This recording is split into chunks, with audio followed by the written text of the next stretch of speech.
Oh,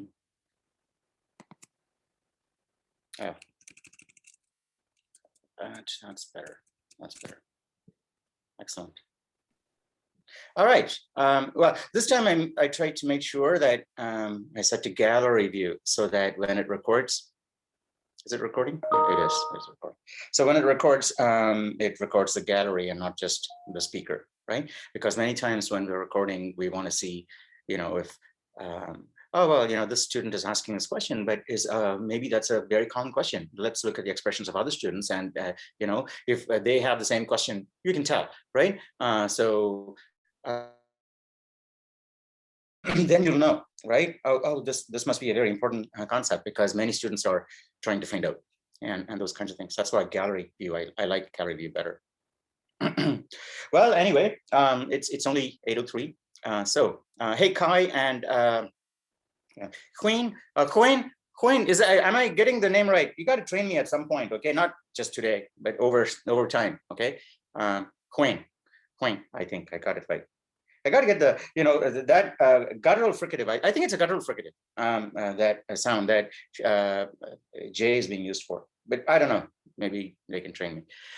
Anyway, if you have any questions, you should feel free to ask now. Sean, you should switch on your camera, and everybody else too, right? Yeah, and if you have any questions, you can ask. We'll start coding at 8:30. And what I'm thinking today again is we'll go to Keenan's the site that Keenan recommended. I think it was coding rooms. Is that coding rooms? Yeah. Coding rooms. One of you can just pick up the screen. We don't need the code from last class, right? In fact, we just start again, right? We can start from scratch again. We just need a template.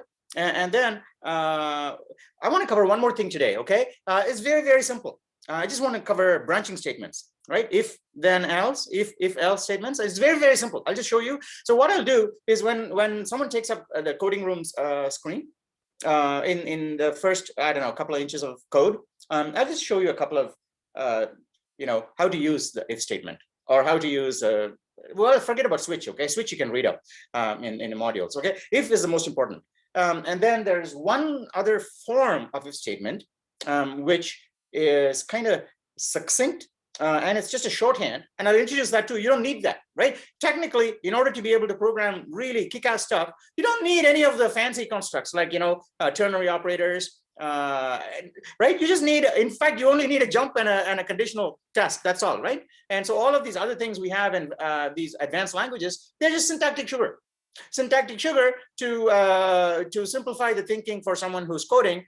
But technically you could be coding in C++, using, or even assembler, using just the bare bones constructs, right, without using any of the syntactic sugar. And all of that syntactic sugar could just be happening in the subconscious in your brain, right? So you could actually be working all that out and typing it out, and your fingers are typing it out in C++ or assembler, but you're thinking about exactly the same thing as the other people. So I think it is easier to have these constructs to onboard people into programming, so that they don't have to learn all of these things, or they don't have to learn how to build the entire Empire State Building with one single Lego brick. That's essentially what it boils down to, right? Technically, think about it, it's possible. It's possible to build the entire Empire State Building with one atom. I shouldn't say Lego brick, okay? Or one proton, or one quark, or whatever that fundamental building particle is, right? Technically, it should be possible. Yes? To build the whole universe, it should be possible, right? So we're not one, okay, but replicas of one, let's say, right? Or one that is able to exist in many places simultaneously, right? At different times. But then it's going to be painful. It's going to be painstaking, right? It's going to be painstaking to assemble the whole building atom by atom. So we say, okay, well, you know what, this place needs a fixture, okay, that place needs a window, so we'll buy these blocks and put them in place. And so we say, well, building became a lot easier because I have these suppliers who are able to supply these high level units. Yes or no? Right? But is it, are these higher level unit suppliers critical, or just a nice to have? Okay, so that is the important question that that is the product manager has to put their hat on to come to answer, because this is a product kind of question to determine where the value is, right? To determine what is useful to the user, right? So are these other higher level constructs critical to getting a program done, or are they just, niceties to make your life easier? That is a question we need to ask. In other words, we want to ask if this feature is a lifesaver, or a painkiller, or a vitamin, a supplement. Okay, there's three categories of products, right? If it's a lifesaver, you got to buy it. Even if it's $1 billion, you got to buy it. Yes. Right. If it's a painkiller, okay, many people have thresholds of pain, so they'll tolerate. Okay, so it's going to cost me $500,000 to get that operation, let's say, and say, well, you know what, I better take aspirin. Okay. So people make these trade-offs, but they can make these trade-offs when it's, life or death for someone they care about or something like that, right? So they do these things. So there's these two different, because I'm saying this because there is a very clear line in, when you design products. There's a clear line, because you got to bend this into these three categories and then start to looking at the values, because there is a higher level division of value that happens up there, right? So the most value is for the lifesaver. Okay, the next greatest value is for painkillers. Okay, and the other stuff is for fluff and niceties, like Louis Vuitton bags and things like that. Okay, so you can live without them, but they're not essential. So once we decide that, then we can say, okay, now this part has got 80% of the value, right? If it's going to cost $80, okay, $100, this part needs to be worth $80. So inside of this part, how can I split up the $80 into, how the 80% gets split up into this part? Okay, and then you can do these, hierarchical modeling of value deconstruction, I guess, right? So where was I going with that? Yeah, if statements. I started talking about if statements, and we started talking about all these things. As you can tell, I'm just keeping the airwaves occupied. Yes, okay, because I don't want it to be idle. And if you guys start talking, I'll just pipe down. Okay, I want some activity, right? Because even otherwise, I think even technology has issues. Maybe if it's silent sometimes and the screen is still, Zoom's AI might kick in and say, well, I'm going to compress the data and do nothing at all, and then who knows? So let's do. What was I talking about? Okay, so I'll talk about if statements and just introduce one or two, right? I'll just introduce one way of using if statements. That's all you need, right? Because if you want to go ahead and do C++ programming, you don't need to know every little way of doing this, every little way of doing that, every little way of doing that, and then only I'm going to do a C++ program. That's the worst possible way to learn anything. Right? The best way to learn anything is to learn, what do I need to get that done, right? I'll just get that learned, okay? I learn one of each so that I can go all the way to the end and see one finished product that I've built, okay? Now I'll go back and try to learn another way to do the same thing, another way. So you learn one if statement and do a program and then say, well, you know what, this if statement is getting very cumbersome. Let me see if the shorter way to express the same thing, because I'm typing this like 500 times, right? So, and then you say, oh, well, you know what, let me use a ternary operator. Okay, apparently there's a ternary operator which gets translated into an if statement internally by the compiler because it's syntactic sugar. Yes, have you guys heard the word syntactic sugar before? I'm just tossing it around because in grad work and all, people use the word syntactic sugar along, at least in programming languages and in computer science, right? Syntactic sugar is basically when you have bitter pills, right, which are essential for your well-being, but you can't stomach, right? You can't put in your mouth because they're bitter. What do? You coat them with sugar. Yes. Sugar-coated pills, so that you can swallow them. So that is called. And so in syntax, technically, and I think I talked about this in lecture number 1, right? Syntax is only there to help humans because technically you can program a computer using just electrical signals, ones and zeros, because bits and bytes, right? You can program a computer in bits, yes or no, right? Because all you need to be able to say is 10, 10. You can do that, right? If I had 50 years, I could probably sit down and code a hello world program, not hello world, maybe something more complex than hello world in bits. 50 years, everything taken care of, right? And I had to do that, right? I would do that, but it's painful. And so we say, well, you know what? Even though I could do that, I'm going to say it's really hard, right? It's a bitter pill to swallow to write in bits and bytes, unless unless you're John von Neumann, okay, one of the people who did a lot of work in computer science before. He is I don't know, it's apocryphal, right? He is said to be able to code in binary, okay. So anyway, so people don't do that. And so we say, I don't know where it was going with that. What was I going with? Yeah, technically it's possible to code in bits and bytes, but we say, no, no, no, we're not going to. So what we're going to do is take this chunk of bits, which looks really, really, really hard for me to manage, and it's bitter, right? So I'm going to code it up with one simple construct saying hello, right? When I say hello, a whole lot of things are going to happen in the background, right? And I can do all of that, but I don't want to do all of that. So I'm going to take all of that and give it a name, hello. This is exactly the same thing you're doing in your programs, right? You have a lot of things and you're writing it and you say all of that, I'm going to call it by one name, a function name, right? And you call that function and a whole lot of things happen. Yes or no? In programming languages, right? And you can just take that analogy all the way deep down to the bits and bytes and say, even though I can do all that, I'm going to just code it all with some syntactic sugar and say hello is my syntax, which my compiler for C++ will understand, right? So that is syntactic sugar because it is just sugar. It's not the real thing that's going on. The real thing that's going on is bits and bytes over there. That's why. So that is the term syntactic sugar. And you'll see that word used a lot. And it's not a jargon, and it's not drop. Yeah, I think it throws some people off, but that's what it means. Syntactic sugar is basically something that it's a euphemism. A syntactic sugar is a computational euphemism. I think that would be a nice way to characterize it, because you know what a euphemism is? euphemism in English. Euphemism. No? How many of you know what a euphemism is?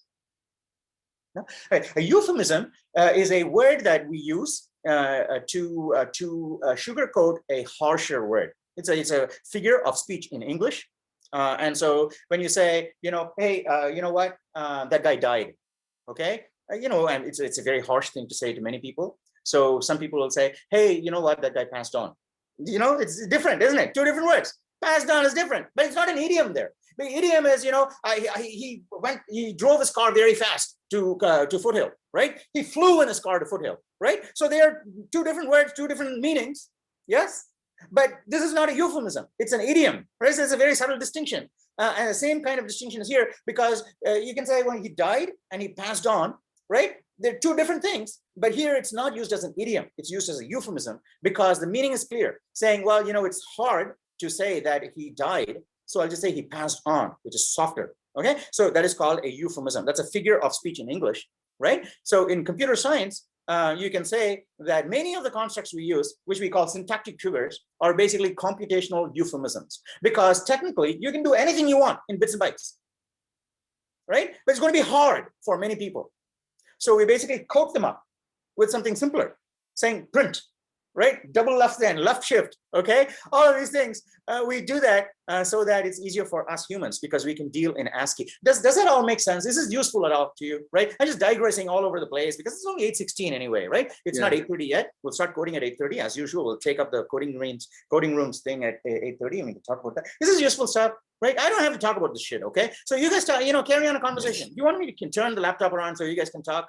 I just don't want to hear silence, okay? But I don't want to hear silence because it's going to be on YouTube. People want to watch it, and it's got to be nice, interesting for other people to watch too, right? Saying it can't always be the same thing. If I keep saying the same thing over and over again, right? Even if these videos are going to be on YouTube, future students will, watch it. Okay, and I think there's a lot of valuable stuff in here. When people come here and code, they actually do a lot of interesting and useful things.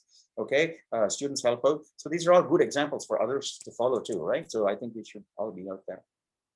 So yeah, please keep talking. Hey Zane, you asked me a question. You can ask this question now. Yeah. You can ask in the forum, right? Because I'm looking at the forum and it's like dead.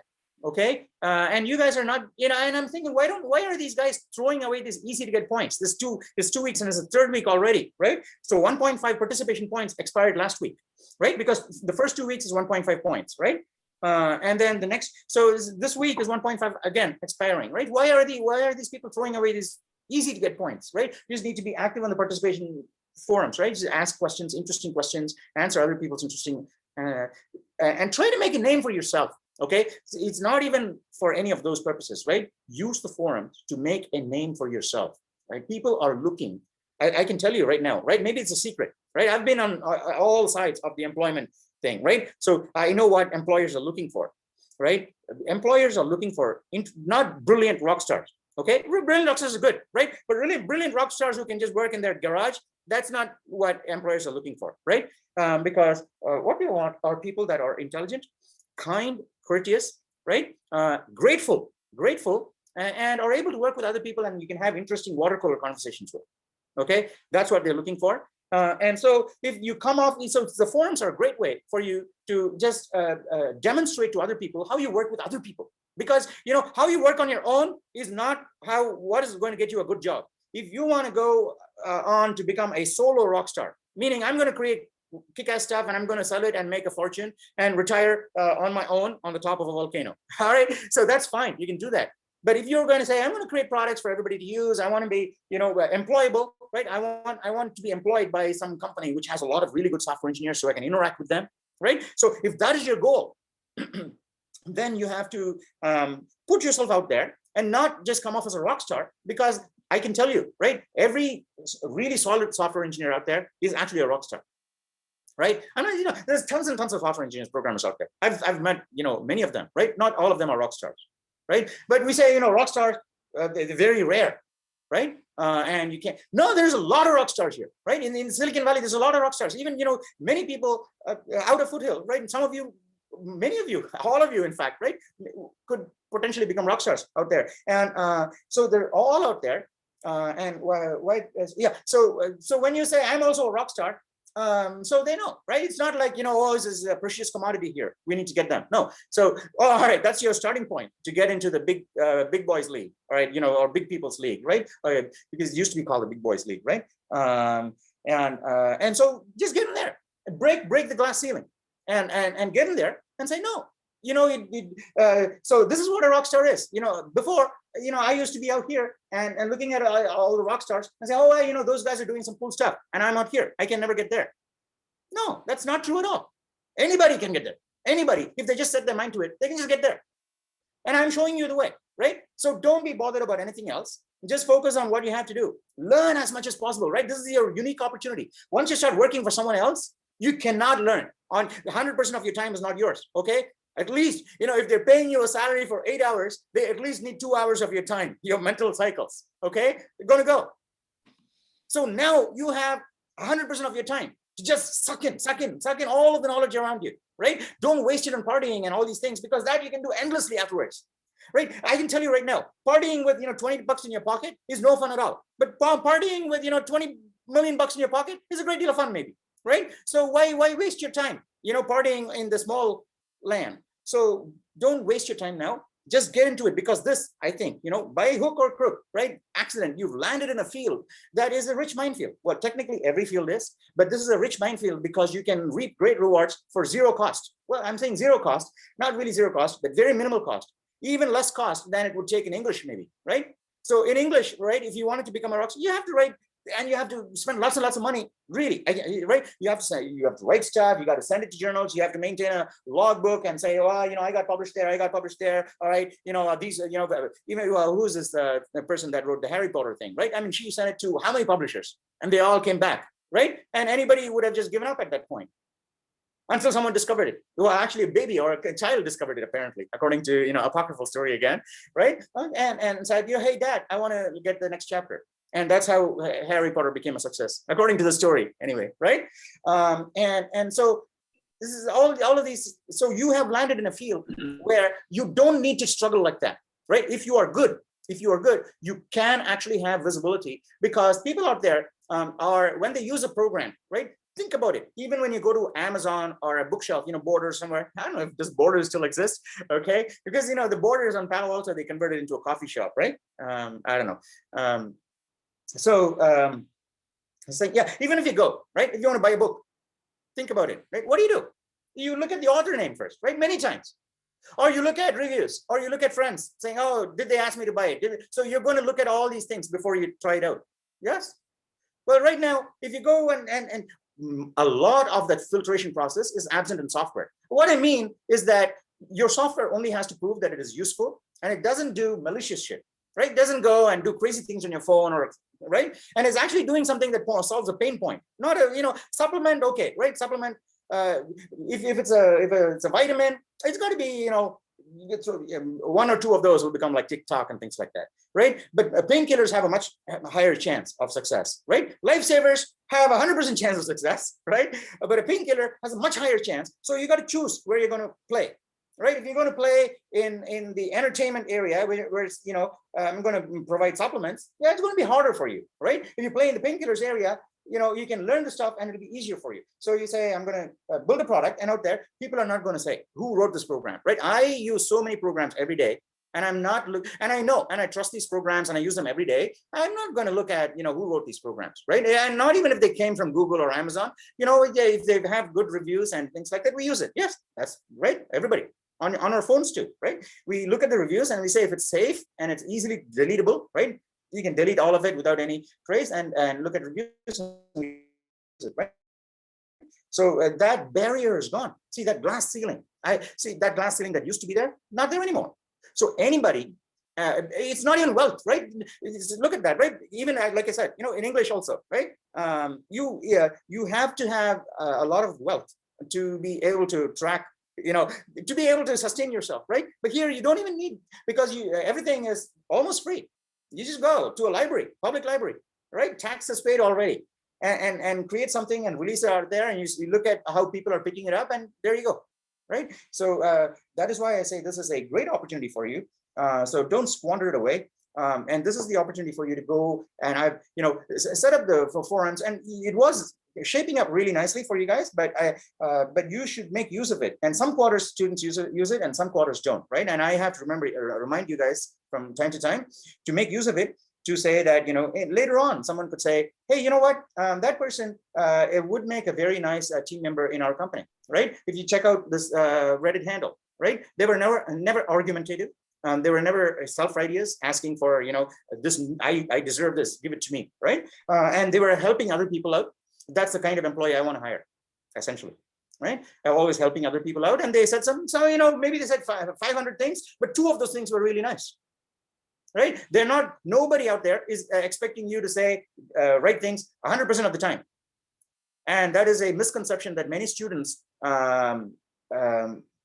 harbor, okay? Students say, everybody's expecting me to be right all the time, so I can never say anything. And they basically shut up. Nobody, even when I hire people, right? I don't expect them to do the right thing all the time. As long as they want to burn the building down, right? So you don't expect them to do the right thing all the time, even employees, right? People also, when you go to a new company, say, oh, I got to do the right thing, and they can fire me and so on. No, everybody is very tolerant, really, right? And as long as we don't do stupid things, and yeah, I have done stupid things too, right? In my life earlier on, but you don't have to do stupid things. But I've done cool and clever things too, but also stupid things, right? But you don't have to do that. You can only do the cool and clever things and not do the stupid things, and you'll be fine. Okay, there's no fear, and so you can devote your 100% to just absorb here, and then lay it out there, so that 5 years down, it doesn't matter to you now. Maybe you can't even see it, right? 5 years down, when you're looking for a great job, jump from one place to another where you see great engineers, right? And you've always wanted to be in their midst, right? You met them at some conference and had some excellent conversations. Hey, come and join us, right? So, and so you want to say, oh, let me try that. That's the time that when you really want your employers and everybody to say these things. So yeah, so this is your opportunity, right? Don't squander it away. There were so many opportunities like this too for me. Okay, I can tell you, when I was a grad student, well, I did some. The internet wasn't there; it wasn't as big anyway. But you have so much more of an opportunity than I had when I was growing up, and so there's so much you can do.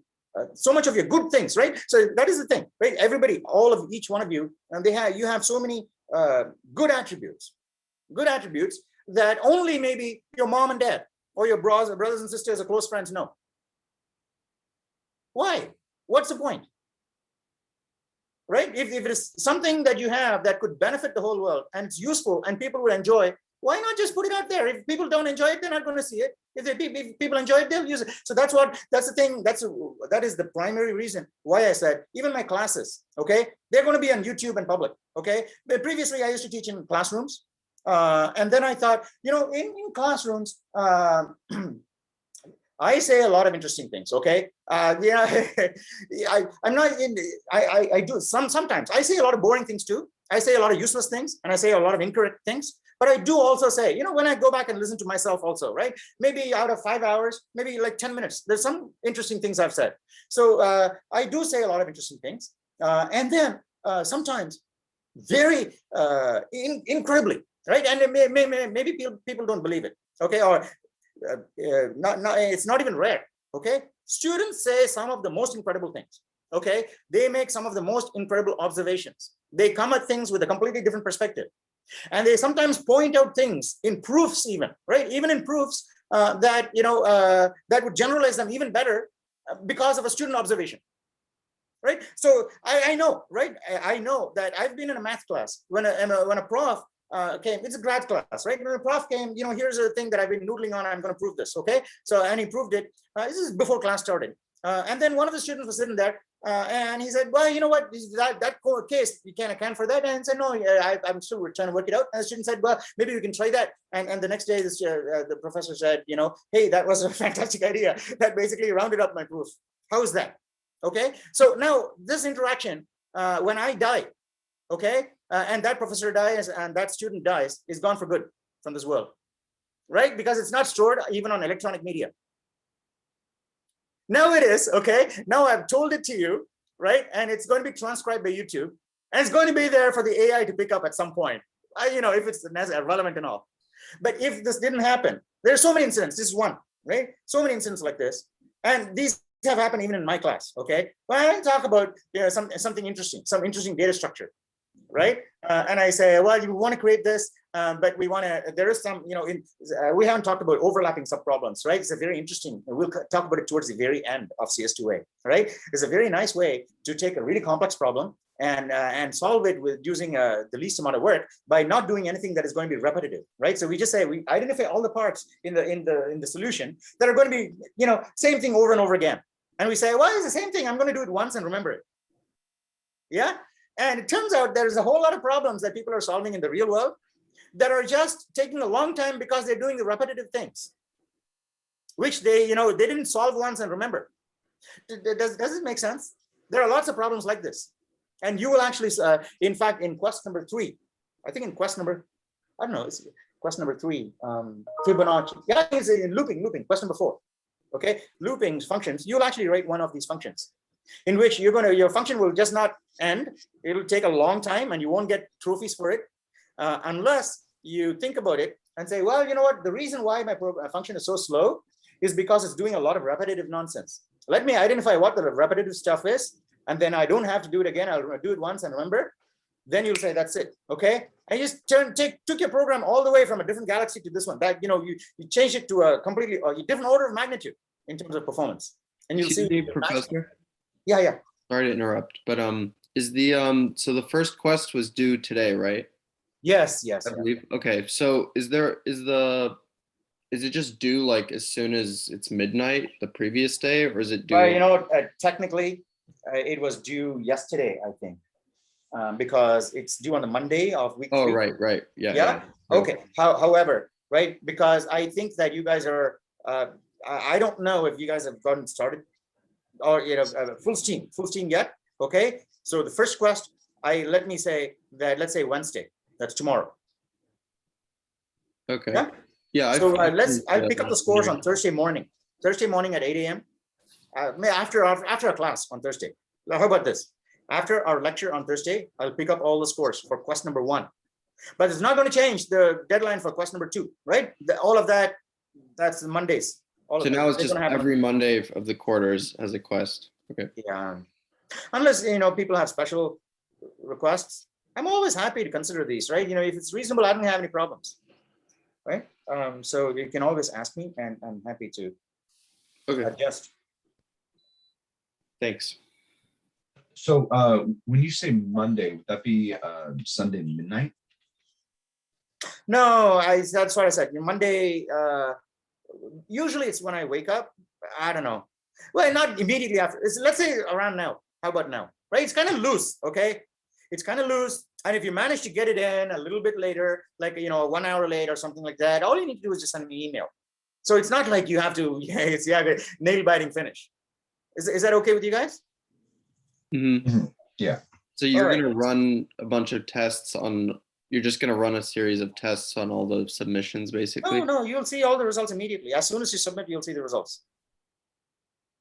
I see, but you're putting the grades in the grade book on Monday. Yeah. So I will take a look at your code, okay, to see if you're doing any crazy things that could. Okay. You may. I used to do this in the past, and I'm pretty sure if you're doing classes with other professors, you may be used to this. Okay, it is not going to happen with me, and deliberately, right? And I wish it never happens with any professor, but I can't police this without, right? In the past, what I used to do is, when I look at your code, and even simple mistakes, like even style errors, simple mistakes, right? Errors that you make in your code, which are not going to be fatal, but they're going to cause you some pain. Okay, but I want you to feel the pain, because if I tell you that you're going to feel the pain, don't do it. It's not going to. You'll feel that pain later on in a big way. Okay, that is my experience. Okay, I want you to feel the pain while I'm still there, so that if that pain kills you, I can revive you. Yeah. So I want you to feel the pain. Don't skip the pain. You have to feel the pain when there are still people to take care of you. So don't. Where was I going with that? I don't know where I was going with that. Of course, okay. So you'll get I used to circle reading. Okay, don't do this, right? And I'll write a reason saying, well, this will probably get you fired if you do this. I know that I will say, right? This will crash a program, and so on and so on. I'm not going to do that. Okay. Basically, 90% of those will just be caught by this questioning system itself. Right? If you're making serious fatal errors, the questioning system will tell you as soon as you submit. Right? I'll tell you, no, that's not going to fly at all. Okay. Once it's passed through the questioning system, I'm going to look at it before I put the course into Canvas. Right? And when I look at it, I'm just going to look at, is this person likely to do a good job? Right? In the harder quests coming down, further down. Right? And things like, and I was going to say, are they displaying anything that could be, that could set them on a wrong track that they cannot find out before the course ends? Yeah, that's really what I'm looking at, right? When I look at your code, all I want to do is make sure that if you're doing something wrong, it's okay, but I don't want you to do something wrong that you will not find out before the course ends. Okay, I want you to find out before the course ends and feel the pain so that you can fix yourself. By the time you're in 2B, you should be solid. Right? That is my goal. Yes. Also, since everything you're doing here is going to count for 2B, right? You get credit for 9 blue quests in 2B. So I want to make sure that you actually go all the way to 9, right? Yeah, I don't want you to just pass with, I done quest 6 and I passed 2A, right? I got a C, I'm going to do someone else's 2B, which doesn't require an A. That is, that is not the way to become a programmer. Okay, that is a way to get, say on my transcript, I got computer science also, right? Yeah, okay. And nobody is going to employ a programmer who says that. Okay? Right? If you're a programmer, you need to major in computer science and say, I'm interested in computer science, right? I'm interested because I shot for an A. Man, not a grade, right? I shot for, I wanted to get to the top of a maximum requirement because it's interesting to me, right? And that's the kind of thing that will actually get you a really, really good job. And not even a good job. Maybe that will just lead you to build something really cool that the whole world will enjoy using. Yeah, and a product that's maybe the next generation thing. So right, so that is what you should focus on. And questing, that's the only feedback you'll get from. You will not get any feedback from me, right? Unless you're doing something horrendously wrong, right? In your code, I'm not going to give you additional feedback than what the questing system does. Sometimes I do, right? Sometimes I do, and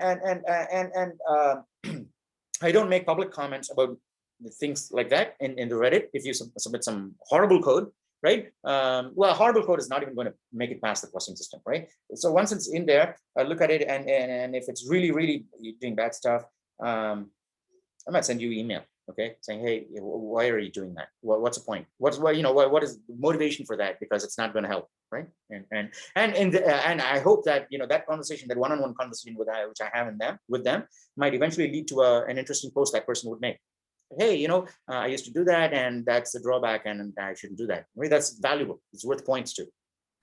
That kind of thing. Does that make sense? I mean, I've been talking on and on. It's like, it's going to be 8:37 now. I just wanted to keep the airwaves occupied at 8:30.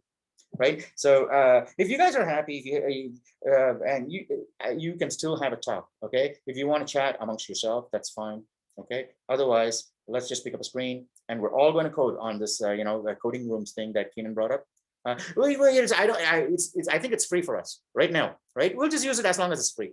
If it's not free next year, well, maybe some other students will find something else, okay? But let's just use coding rooms for now, okay? Forget about online GDB and all these other things we used in previous quarters. Everybody okay with that? Hey, Keenan, is that okay? Is that I haven't used it extensively, but it should be possible to use it in free mode, right? All right, cool. All right, so let's just use coding rooms. And hey, you have to angle your computer screen, okay? Your laptop is I can only look, your chin and above, right? All right, cool. Thanks. That's great. That's great. Thank you. All right, Van, you need to switch on, and Queen, you need to switch on your camera too, or at least keep talking, right? So I know that you guys are here. Sorry. And Yes. also, I think you know what? Huh? Oh, sorry, I lent my camera to a roommate so they can take a proctored quiz. So I don't have a camera at the moment. Yeah, no But I'm worries. still here though. Yeah. You know, another thing I noticed, Dan, is that when you have your cameras on, everybody has their camera on, the YouTube video also looks better for students to watch, right? If they're all just rectangle gray boxes, and future students are not going to click on it, right? If they see a bunch of students, trying to do something, or even a coding window and people are typing, they'll say, hey, what are they trying to do? So I think it helps in producing content.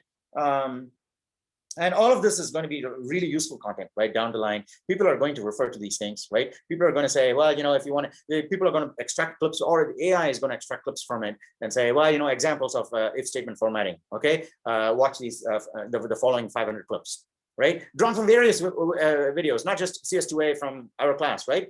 Maybe some technology out there is going to say, you just say if.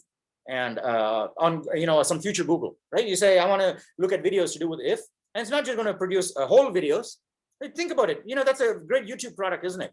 If you're a programmer working on YouTube, you can do that, right? And this is a fantastic product. And you could say, go to YouTube and search. Right now, it just brings you these big videos, right? Many of them are 1 hour long, and who the hell is going to watch the whole thing, right? How much cooler it would be because today the technology exists. The technology exists today. And if I were Google, I would be doing that, right? Because Amazon, everybody can do that, right? All you need to do is basically transcribe all the videos, which doesn't take any time at all. They're already doing that, right? With high confidence rate, right? And they can identify with AI where each concept is being talked about, and they can automatically, algorithmically produce TikTok-like clips from videos that have been submitted to them.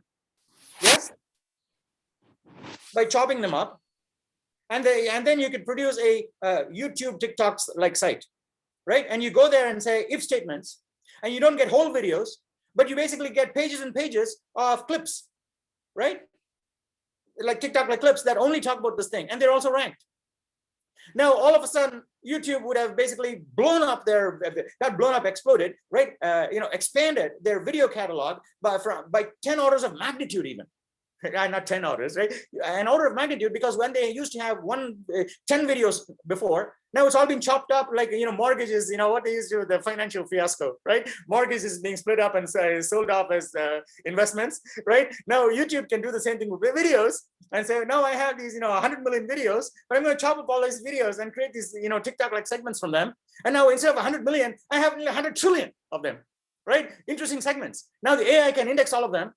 And I've got a different order of magnitude service for humanity now, right? People don't even have to waste time, because time is so pretty precious, isn't it? If you go to YouTube now or any video site and you look at these videos, right? And then you say, well, is something useful going to come up? This person is going to say something useful in 10 minutes. All right, no, 15 minutes or 20 minutes. Okay, you watch that. And the video ends in 30 minutes and they haven't said anything useful. I don't know if you've had this experience, right? I've had this, experience with many videos before I stopped watching these things, on entertainment, right? So there's no value in many of these things. And you say, what is the comment? Most common comment you've seen on, video media out there that people leave after seeing what is one of those videos? Does anybody remember? What kind of video? No, a video which you watch 20 minutes off, waiting for the punchline or some value to come out of it.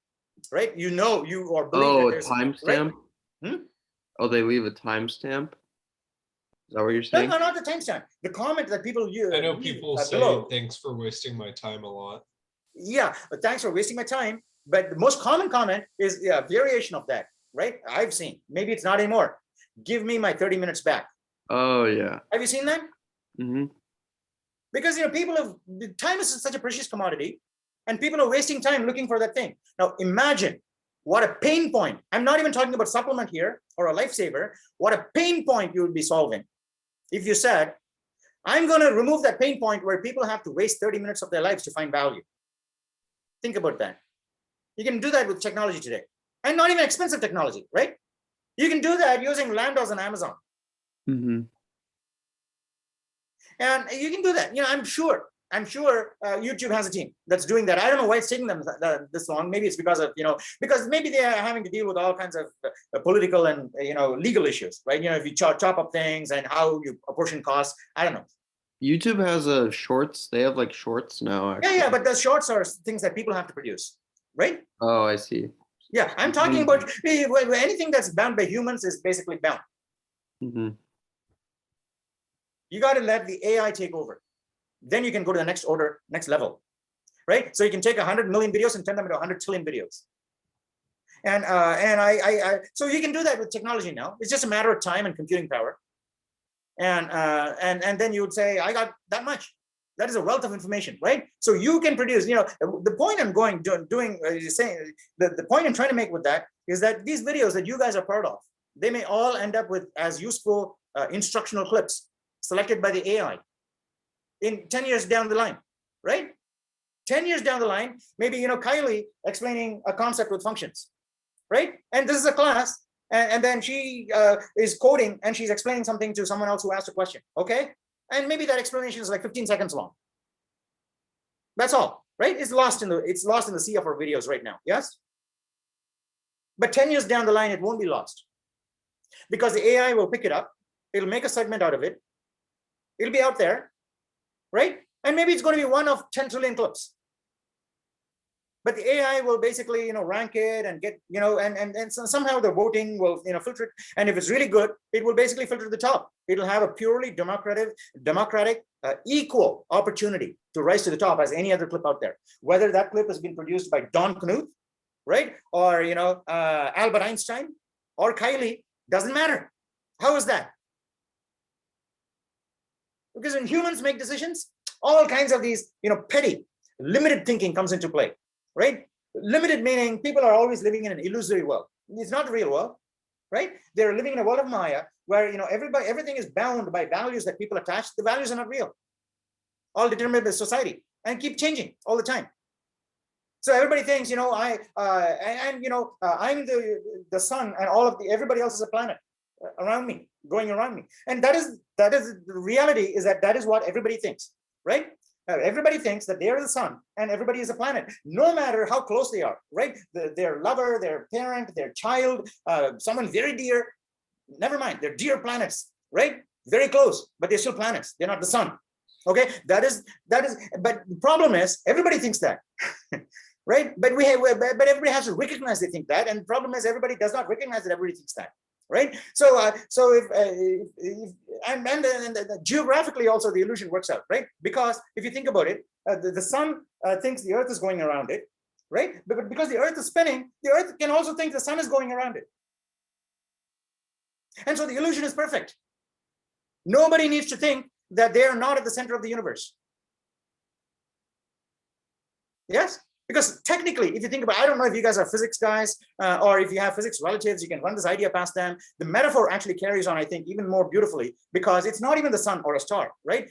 Each person is actually a black hole, a singularity. Because if you think about it, right? The entire universe around us, the entire universe from end to end, right? All of that exists on a thin film, right? It's zero width film around a singularity, a black hole, an event horizon. Right? An event, because in the event horizon is where the entire universe is contained. Entire universe, because inside the event horizon, traveling that zero width of the membrane, right? That itself takes infinite years, because space is stretched so much there that it takes infinite years to just puncture the event horizon, go from this side to that side. I don't know. That's a metaphor. Okay. So the metaphor, from a psychological perspective, I think, if it carries, is that every person is basically a black hole. The universe is basically on a membrane around me.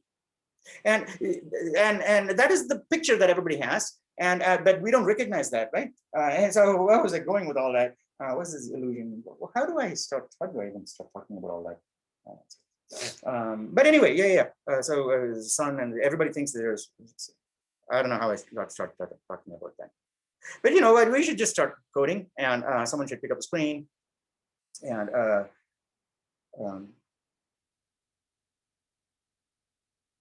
yeah, someone should pick up the screen. Why isn't anybody picking up the screen, right? We start coding, right? What I'll do is we'll start the first section with an if statement, right? An experiment. And then I'm going to put in a bunch of comments, right? No names attached. I'm going to say here, I'm going to kind of calculate this. I'm going to calculate this. And each one of you can pick up one of those and write your name and do the expression under that. I'll do one, right? So why don't we start that, right? Well, we have time. We have more than an hour, okay, to do this. We can start coding and then we can take it from there. How about someone who hasn't taken the screen before? Just, you know, open up the a private window, right? Just remember it has to be private because otherwise we have to edit the whole damn video, right? So before you share, make sure that your Chrome window that you're sharing in Zoom has got to be, it'll show you multiple windows. Make sure you select a private window, Command Shift or Control Shift N. Okay, we'll give you a new private window. That's the only window you should share. And then go to codingrooms.com. I also created an account, right? It's not a paying account, but I created an account. I should be able to log in too, I think. So, but I won't log in unless it's necessary. And then we'll just code on screen, and we can have a breakout room. If you guys want, we'll create a breakout room. I don't want to have a breakout room in class now because you know, the recording doesn't play well with it.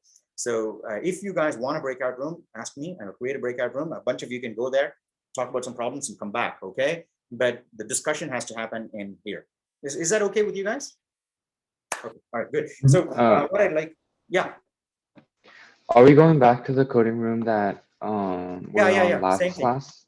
Same thing, man. Yeah. Hey, man, you were saying something about your camera. Were you saying you were trying to get it on, or you can't use it today? Oh, that I can't use it today. Sorry, No I worries. lent it out. No worries. But you can still take the screen, right? You can share your entire screen. Oh yeah, I can still share a screen. I could take the screen today, but I was having the Wi-Fi problems, and I don't know. You don't it. Yeah, we don't. Yeah, I don't. Go down that road. Yeah. Spend another Okay. 20 minutes on that. Yeah. Yeah. Okay. All right. Someone else maybe take the screen. Professor, I had a Yeah. quick question just about the course. So Yeah, sure. Go ahead. on Tuesdays, are you gonna like explain like the lesson for the week, and then Wednesdays we should kind of try to code on our own, and then Thursdays we come back with questions? Or No.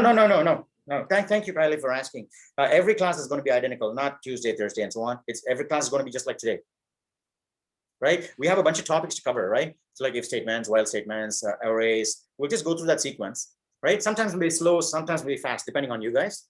But that is a sequence in which we have to cover, and we'll do that during class like this. So like today, we're going to do if statements, and then we'll get you started. And then you should not have a recipe, right? Nobody should have a recipe saying, okay, on Tuesday I should do this. Yeah, I used to have that when I was a student, like Kylie said, right? And it didn't work for me so well. Okay, so that's why I'm telling you right now. Don't have a recipe saying, oh, I got to do this math on Tuesday or English on Wednesday. Hopeless thing, right? I wasted a lot of time. So just like this, right? We'll play it by ear, come to class, and then we have a bunch of concepts. We'll go fast or slow according to your speed.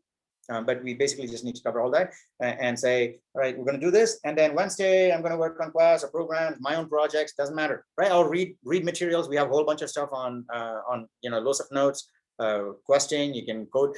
You will find that you will have to spend a lot of time coding from now on, okay? So you got to adjust your other classes because starting from today, you'll find that you need to spend quite a bit of time. Because many of this code you submit won't work. You got to figure out why it doesn't work and try various things and resubmit and so on and so forth. And so yeah, please make a lot of time to do that. Okay? Sorry, I have a quick question. Thank you. I know that we shouldn't have like a certain recipe for each week, but we should come in before each lecture having read like Help. Thank you. something, Ali. right? So we know what's going on. Absolutely. Thank you, Ali. Okay. Yeah, I highly recommend that. And thank you, Ali, for bringing that, because I've actually mentioned that explicitly in class a few times, even on recorded video. That's why I didn't mention it. This is one of the ways in which you can make your own lives easier. Okay. Again, nobody told me this. This is a secret. Okay, and the secret is that if you had a choice between doing 5 hours of work and 5 minutes of work, which would you choose? 5 minutes. 5 minutes. Okay. All right. Now, every day in class, you can think you have the choice, right? Now, if you read up the material before coming to any class, I'm not talking about my class. Okay. If you go to history or any section, anywhere here on campus, anywhere in your life, right? If you go to a class already having read it, you would have to do the equivalent of 5 minutes work later. Okay. Even though you may have spent only 5 minutes reading it up, that's fine. You don't have to spend like 5 hours before. Even though you're just brushing familiarity with the thing that's going to be discussed, and then the class after that, equivalent of 5 minutes. I'm not saying exactly 5 minutes, equivalent, right? If you didn't do that, you can still master it, but it will require 50 or 500 hours of work later. Okay, many people don't know the secret. Okay, it's a great secret. Share it with your friends. Okay, maybe not in my class, not in our class. Okay, with your classmates. Okay, this is the greatest secret of all that students maybe don't know, is that if you spend just a little bit of time early on before class, just going over, even if you don't understand, that's fine. And then attend class, you will find that it saves you an inordinate amount of work later on. And people don't realize that because they think that the work they have to do is essential later on, right? Oh, I got to do this, I got to do this, I got to study for the exam. And so have you seen that? We do that, right? All the time. People do a lot of work. People do a lot of work and they think this is all justified because I need to do this work to get a good grade. And everybody says, oh, look at my relative, he's working so hard, studying so hard, and things like that. And we somehow attach this value to the work and not the results obtained. But the work is also important from the point of doing the work. But but the thing is, all that work is actually useless work. They're actually doing stupid work, right? Because that work doesn't have to be done. This is a person who's toiling hard when they don't have to toil hard. They could have toiled easy by just spending 5 minutes before. They didn't do it. That's why they're working hard. Why do we have to? Anyway, I shouldn't waste time talking about that. But absolutely, thank you, Ali. Right? Yeah. So I also have one more question. So in terms of like the reading before, I've been having issues. I don't know if I should read. So going off of like Michael's modules, I don't know for week 3 if I should read like 3A and 3B like the Monday before class, or if I should do like 3A before Tuesday's class and then 3B before Thursday's class. Do you know what I mean? Okay, all right. So that's exactly what Kylie also asked, I think, in a slightly different way. Yeah. Right? Kylie, yes? All right. No plan, no recipe. Don't set yourself up for anything like that. Imagine this is a novel, okay? A fiction book that you picked up. You're going to say, I'm going to read only 2 pages today and then read the next 2 pages tomorrow. Well, if it's interesting, you're going to keep going on, right? Okay. It's like binge watching a show. Keep going. If you feel tired and, okay, well, I can't take it anymore, you say, okay, well, you know what? I'll come back later. Okay. In fact, there have been students who just finished with all of it by week 6. They've done everything.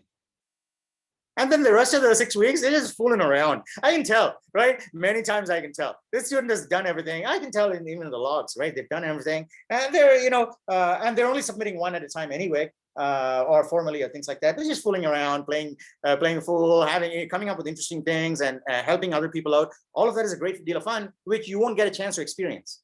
That's a problem, right? I want you to get a chance to experience that fun, but you won't get a chance to experience that fun if you just, do everything by the book and say, well, you know what, week 12, I got to cover the 12th module. You won't get a chance to experience that.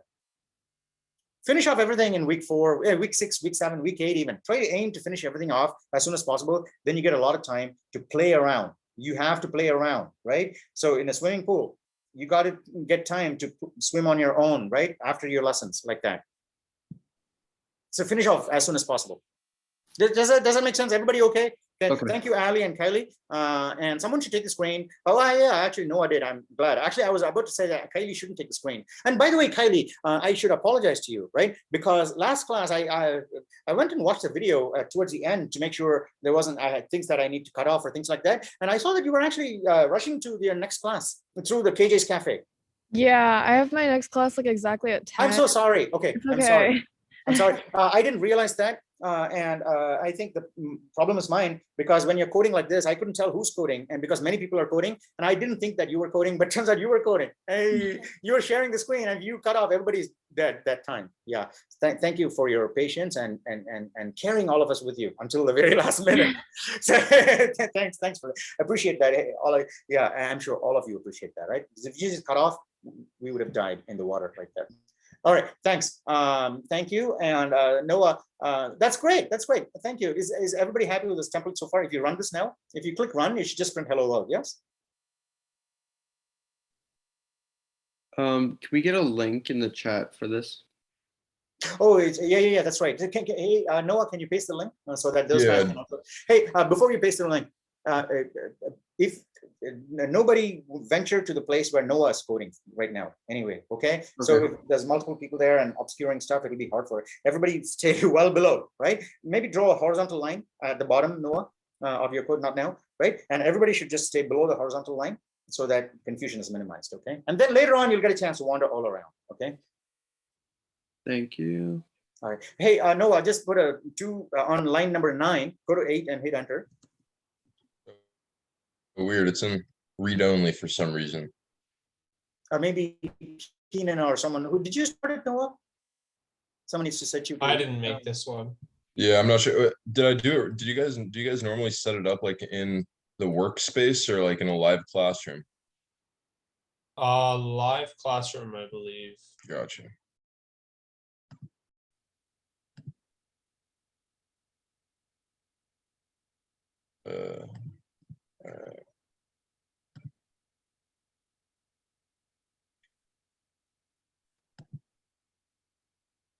This is great. You know, this is great because if this actually works out, maybe a clip like this can be extracted from this video and be used as promotional material for coding rooms. Saying, hey, you know, there's a college, Foothill College. Here's a 2-minute clip where they're actually live coding a bunch of students using, right? So all of that is useful stuff.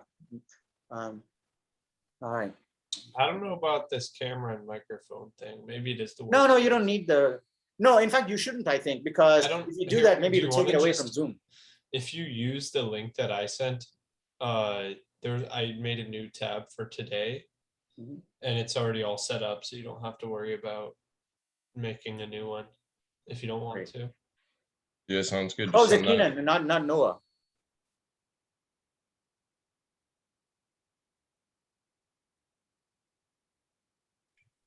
Oh, it's taking up real estate at the bottom. You know, it's showing a title for each person. There's Ali, and then there's anonymous mouse. Well, let's see. Well, let's start code. Oh, no. Oh, I see. This is increase the this is the camera part. We don't need the camera part at all. You can drag that all the way to the left of the code. You see that vertical line on the left, here in the middle of the screen. You see that. I'm in a whole new window. Are you seeing this like new window that's like the camera? Yeah, turn off the camera window. Shrink the camera window to 0. I don't think we need it, right? You just need the main.cpp on the console under that. You just need main. That's all I'm seeing. What are you seeing? And so I see. You see. Noah, if you go to the Zoom chat. Yeah, I'm already on the one that you just sent. Okay, copy and paste that into the window that you're screen sharing for Zoom. Oh, I see what I'm saying. I see what you're saying. I can just should I just share screen with the one that you sent, or would you guys prefer that you would just screen share the one that Keenan sent? I think you should go for the one that Keenan sent, since that's got like the workshop thing. I think the live thing was a slightly different, like. Oh, this is from last class. Yeah, and then if you go on the Keenan left side, on the left side, there's a 1-18-22. Yeah, there you go. We can use that. You know, I mean, that's perfectly fine. It doesn't matter. All right. So is this co-editable? Everybody on here? Says it's read only for some reason still. Yeah. Someone is typing. Oh, so who owns this, by the way? Who's this? Who's sharing? Is this Keenan or Noah? Well, I'm sharing. Yeah, it's me. I'm making all the people who just joined. Oh, okay. All right. So all right. Same as last time. We have Kai, Sean, Ali. Okay, I can type now. Oh, you have to manually create each one like this? So the thing is, like, if people make accounts, then I can just set them as editor and it'll stay that way. But Oh, I if it's see. like the anonymous accounts, it doesn't know who the person that's connecting is. I so see, you I have to, see, I like, see. manually- So in that case, these people, Kai and Ali, maybe you guys should reach out to him and so that, oh, you don't have to, right? Because then he knows that anyone who's not anonymous can be made read-only, can be made editor. And then, all right, so I see Quinn has joined, so they're there. And I don't know if all right, so these people can be made permanently, able to edit in the file according to. I was gonna say, if people need to make their names, what I just did is I clicked Noah's link when he first sent it out, Mhm. and then it automatically redirected me to a page that Oh, the like first told me to time. make my name. Yeah, and then I just went to Keegan's, and then my name I guess stayed on. I see. Yeah, so you don't have to I didn't have to make an account or anything. It was just from the link that Noah sent in. I see. And then you go to this page after. I'm gonna try that too. So,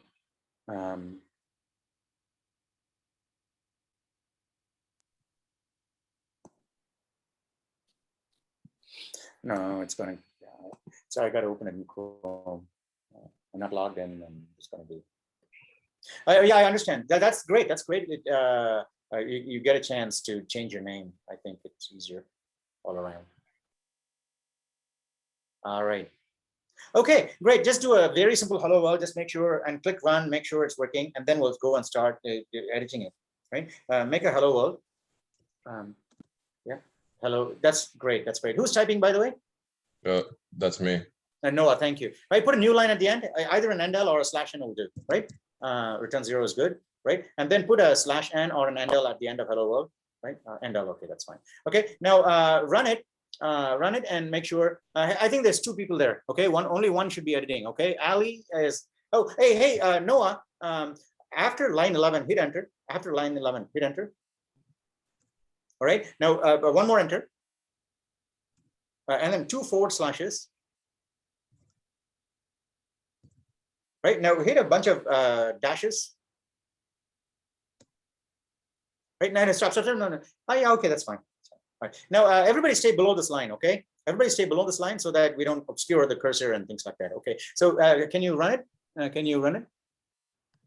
Oh, you got Playground and all these other programs here. No, it's fine. I just ran this one. Oh, you can run a single one like that? Yeah. It doesn't run all of the files here? How No. do you run a single file in this directory? Same as like you just have to press run. Oh, you say run test.cpp. I see. Oh, run 118.cpp. Oh, I see. Each one has a. I see. So it actually checks to see which one has a main. It's doing some interesting things in the back, so that's good. All right. So this is our template. Okay. Anytime you got to start coding, you can start with this because this you can pull out from your memory. Yes or no? So I want to hear some feedback. Okay. I don't want to be the only person talking because it's only when I get some feedback I can make some interesting points that are useful. Okay. Let me get my other glasses because the font is now really, really tiny. So if we're all writing like an individual, Mhm. I guess, like function or program, like how are we going to run it? Are we going to run it all at once?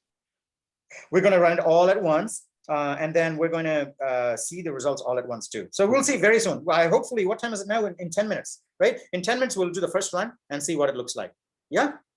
Mm-hmm.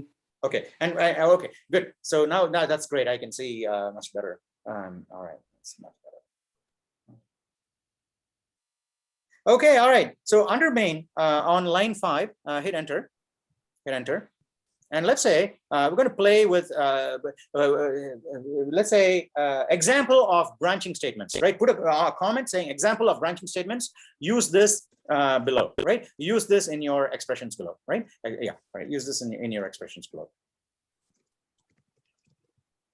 And obviously, you can look up variations. And on the next comment, look up variations of branching statements, right? And on the next, another comment right there saying, and look up variations of branching online or in the modules. Okay, all right, great. Now let's say above the comment, we're going to create a random number. Okay, above the comment, go right up to the right. Yeah. Now, what we want to do there is say we're going to make this call, and I want to explain this because this has been explained like 10 or 15 times in previous quarters. You can look at these videos, and we can talk about this in the forums too. It's even in the forums, right? So write this down as I say, and there is an explanation for this. Okay, so you're going to say SRAND, SRAND, SRAND, open parentheses, right? Open parentheses. Oh, what happened? There's something there. You got an extra parentheses there. Okay. All right. Now go inside the parentheses. Yeah. Right there, you're going to say time, T-I-M-E. No, it's got to be all lowercase. Right? And then open parentheses again. All right. And inside the parentheses, you're going to type 0 and then capital L. Okay.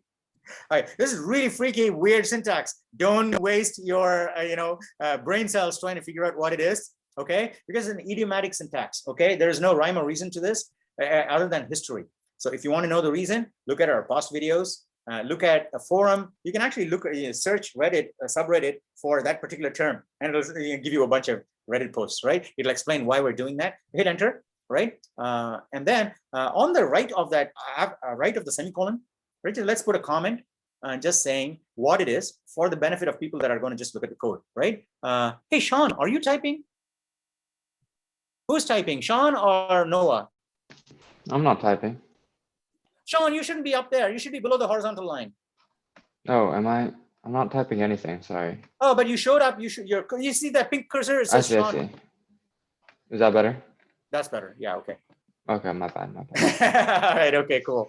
That's great. Thanks. All right. So that's great, right? Because we're in our third class, and we already have Ali, Van, Keenan, Sean, Ashwath. I think also took the screen at some point. Ashwath, did you take the screen at some point?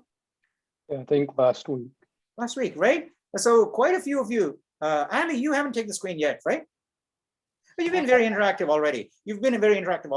And so many people have taken the screen already. I want more of you, right? Zain, you haven't taken the screen, right? So far, but you have lots of questions and interesting things to say, right? So you got to stay just like that. Also take the screen sometimes and encourage more of your classmates to attend, right? All of you have to participate in code like this. Today you're going to get a chance, right? Everybody will get a chance today, right?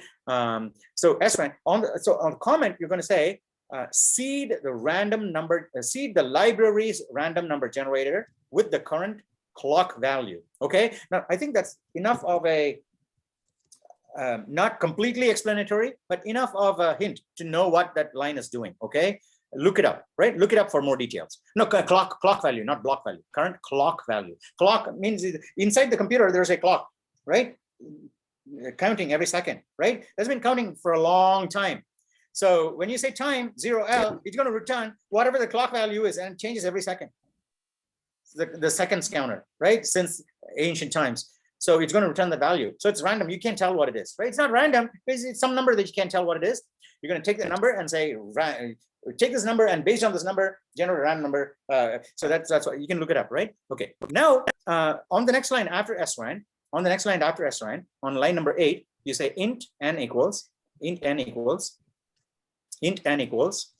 rand open close, rand open close, rand open close, and then space percent 100, and then let's add +1, so that add +1, and then start a comment to the right, semicolon, and then again another comment just like the previous one, right? So a few spaces and then 2 forward slashes. Generate a random number between generate a random number 1 through 1-100 inclusive, right? 1-100 inclusive. All right, inclusive. All right, is everybody okay with this so far? Okay, you can basically, yes. You can look this up, and all of this has been discussed also, right? Now hit a blank line. Okay, now good. Now we're set up, right? Now we have a random number between 1 and 100. Now we're going to do below here. We're going to, and then let's put one more line after that, right? On line number 9, hit enter on line number 9, right? And then start a comment. Start a comment there, and then here we want to say below are going to be various interesting things that people are going to do with that number n. Okay. All right. So each person will get maybe a 5-inch block of code. And then in the comment, we'll say, here, I'm going to calculate the weight of n planets like Earth. Or here, I'm going to calculate, something like that, a number of molecules of oxygen in that many grams of oxygen. Whatever, right? So things like that. You can do interesting things. We can do these things. Okay. So all right. So is everybody? Now let's do a very simple experiment. So put a blank line after that line 10. Right, and then we'll do the example now, and then I'll give it to you, right? And you guys can take over, right? Now, below on line 14, we're going to give the example. No, on line 14, on line 14, let's, we'll give you an example. We say if n is less than, if n is, in fact, we'll do something better, okay? We'll do something better. If n%2 equals 0, if n%2 equals 0, someone tell me what that is, okay? n%2 double equals 0. Okay, what am I testing? Because it's an idiom. You're going to be doing this millions of times in your programming. We're testing if it's even. Yes. Okay. Thank you, Zain. Everybody understood what Zain just said? Because you're going to be doing this so many times. You might as well, right? Everybody understand what that expression there, n%2 equals 0, is basically going to tell you whether the number is even or odd. Because percent is going to say divide and give me the remainder. Yes. If you divide by 2 and get a remainder of 0, it's even. If you divide by 2 and get a remainder of 1, it's going to be odd. Yes or no? Okay, so that is a test. You got to it's many of these things like complex Lego blocks, right? And you just tuck it away in your mind. You have lots and lots of these modules that you built with basic Lego blocks. You can just pull them up in your code, right? And that's how coding happens, right? Initially, you're going to be building these little things. Later on, you're going to be taking these big things. In fact, in 2C, what you're going to be doing is going to be taking algorithms, complete algorithms, including data structures. It has an elaborate data structure and a bunch of really cool algorithms that you've designed, right? You're going to take that as a module, and you're going to be using that. And unthinkingly saying, oh, here, I want to use that data structure. And that's like, 100,000 lines of code, right?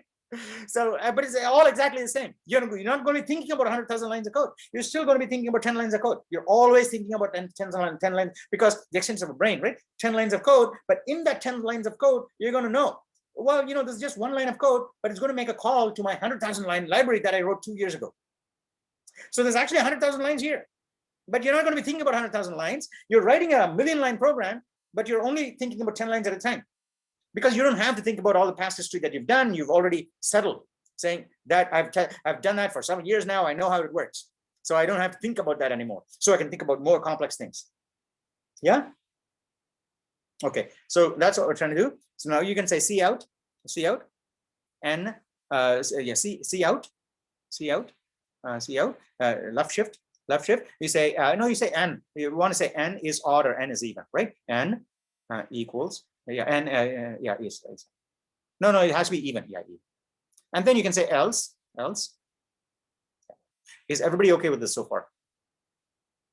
Okay, this is our example. You can use this example. And then I don't want to go, previously I used to say there's one way of using if.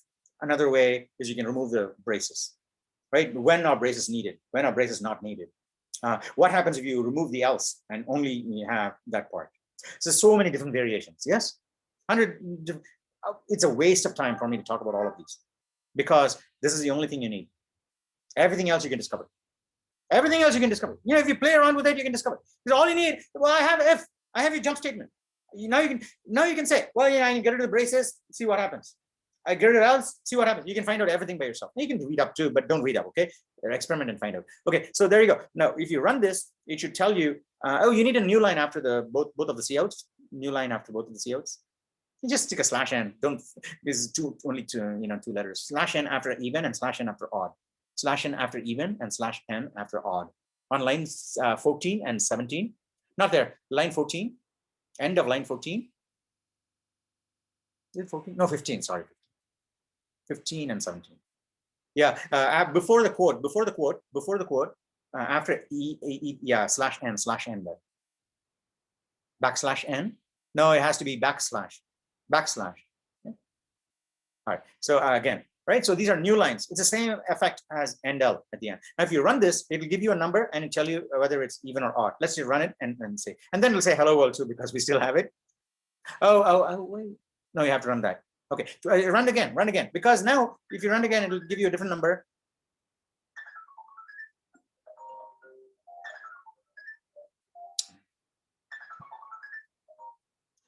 All right. So yeah, each time, because we SRAND. If you didn't use SRAND, it's going to give you the same number each time. Right? You can comment out the SRAND line. You'll see you get the same number each time. Comment out the SRAND run line. Comment it out and keep hitting run many times. You'll get the same number.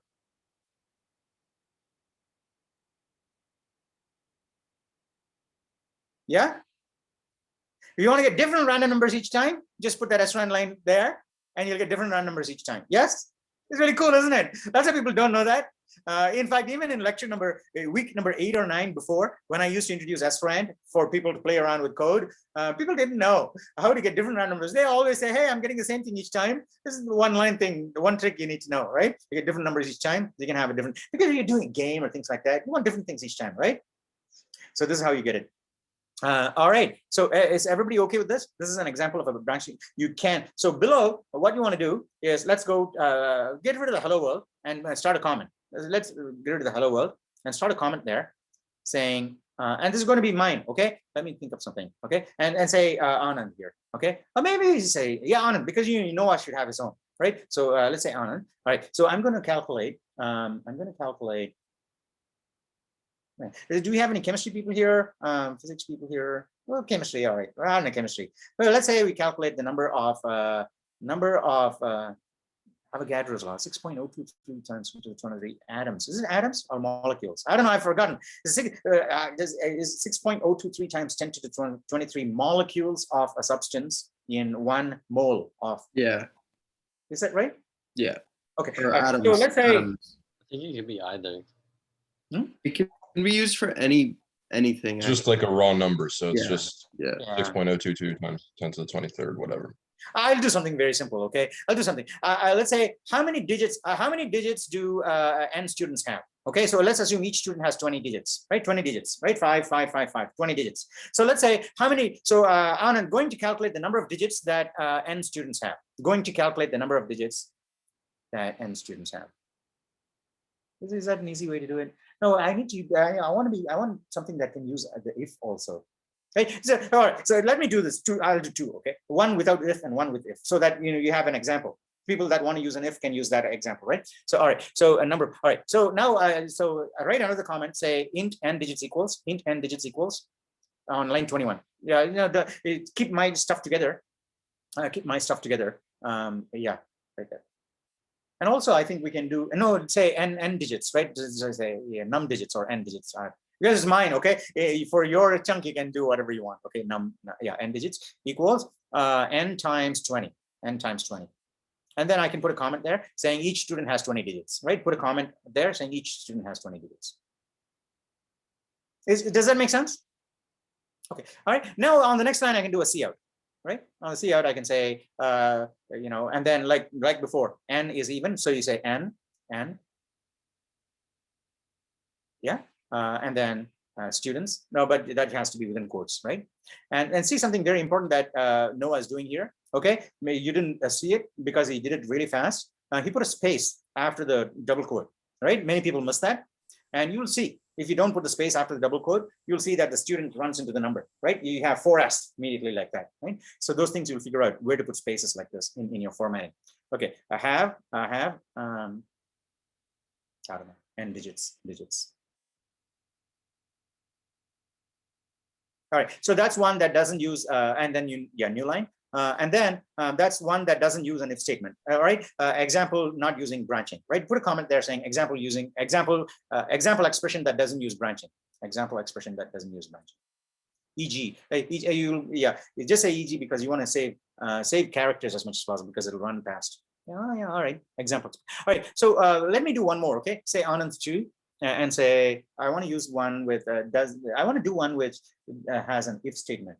Let's say I have n, which is a number, and I want to use an if statement.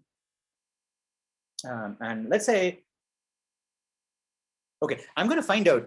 I'm going to do put a comment there. I'm going to find out. Even then I have to do a loop. 100.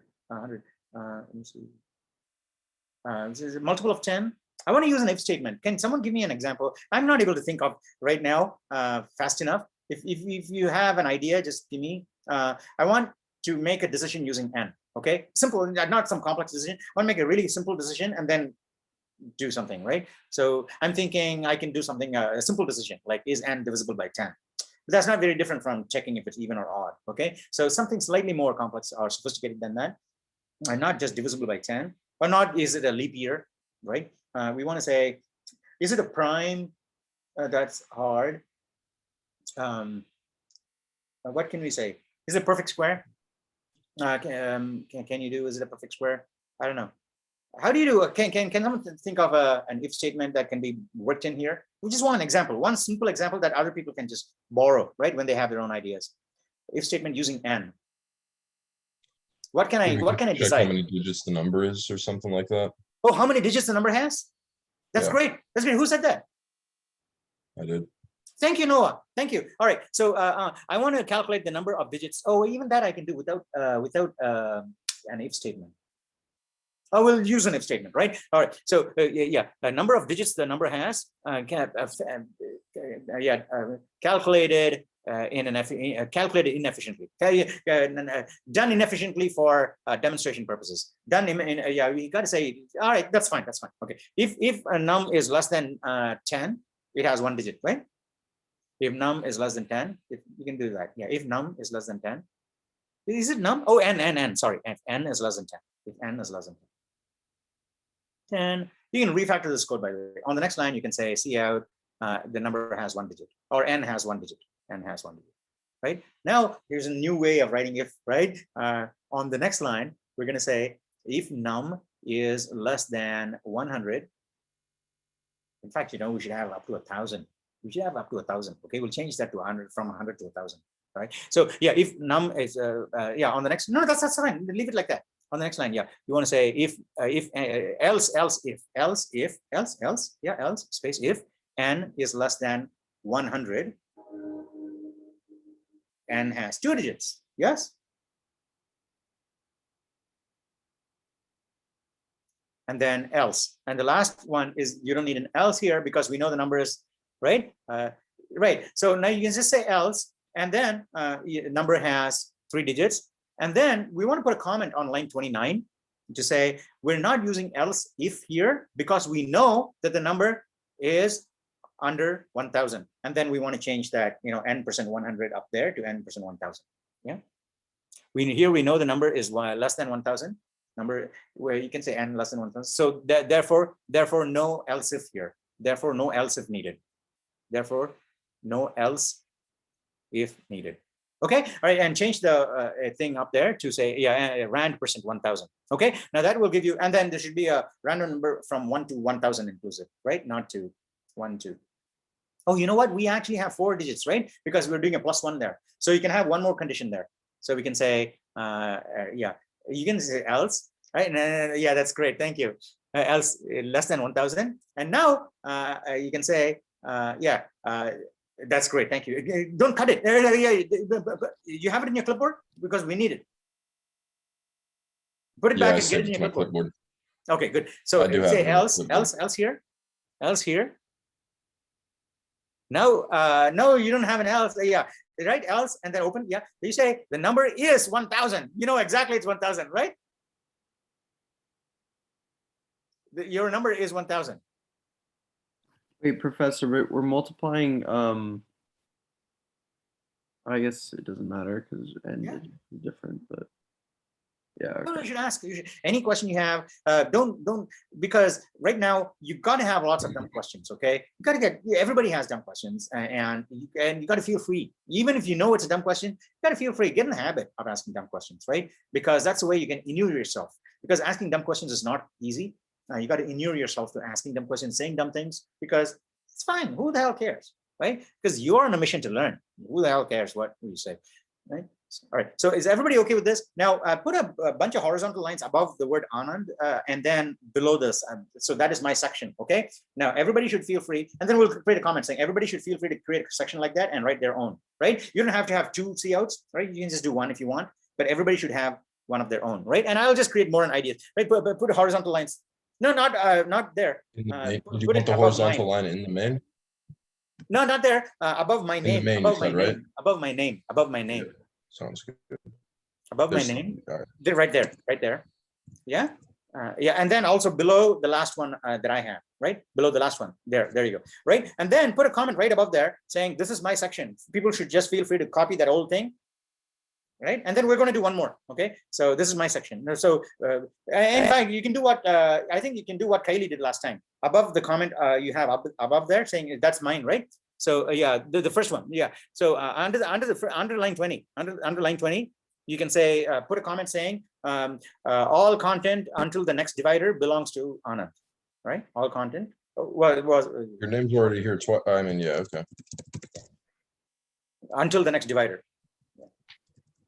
Until the next divider. All right, now we're going to create a section like that for Noah. Okay, so what are we going to do is copy the whole thing between the two dividers. Copy the whole thing between the two dividers. Okay, now copy. No, you missed out the indent. No, you missed out the indent. So here's the way. Wait, don't do anything. Okay, triple click on line 20. I want to see if it works for you. Okay, triple click on line 20. Don't let go. Did you let go? Triple click and hold it down, and then drag all the way to line 35. Triple click and drag. Okay, all right, good. All right, good. Now that way of selecting is really super duper easy. Okay, try and practice it. Maybe hard first few times. Super duper easy. It doesn't require any cognitive load. Okay, so and because it also selects new lines and indents and everything. Otherwise, you got to fix up your formatting. Okay, now have you got it in your clipboard? Oh, also get my divider. Hit shift and click on line. Oh, all right, that's fine. You can get it again. Triple click and drag all the way. Get my divider. Okay, all right. Now you got it in your clipboard. Okay, yeah. Go to line number 38 and hit enter. Everybody's got to do exactly the same thing. Now delete everything between the two dividers. Except, leave the all content there. No, you need all content, right? Everything between the two dividers except that all content line. Yeah, there you go. You should do the triple click there too, right? Because it'll be easier. All right, that's fine. Great. All right, now change that word Anand to Noah. All content, right? And put a blank line before the two, after 37, so that your section is set apart from mine, right? All right, now and remove the blank line above on line 36, so that my section is just a cohesive chunk. That my divider is attached to my section. All right, good. All right, so is everybody okay with this? Now, until the next divider, Noah is going to type a bunch of expressions and he's going to print something out, right? Now, before he starts typing, from line 38 to 43, right? Take line 38 to 43. Triple click and drag. All right. No, not until, yeah, there you go. Copy that and paste that a few times below. Yeah, further down. Yeah, and above the return, just above the return. All right, some weird thing is going on there. But each one of those sections should belong to a different person. Okay, so let's assign the first few to already. Okay, so let's say that one is Noah's. Okay, put a blank line after your section, Noah. Put a blank line after your section. There you go. Okay, all right. So the next one, change Noah to Kylie, maybe. Line 46. Right? Oh, Keenan. Okay, Keenan. All right. The next one, maybe Zane or where's yeah, you are still here. Some people have left. Yeah? Oh, maybe they're here. They're just not showing up here. Okay, so everybody should get a section like this. Everybody okay? So Noah, Keenan, and so on. Ali, everybody, if you don't already have a section, create one like that. And you're going to create something. And make sure, and if you're not sure about the syntax or things like that, have speak up and say, hey, Keenan, can you take a look at this expression? All right? You should feel free to ask each people, other guys, to take a look at your section and say if it's okay. Now, what time is it now?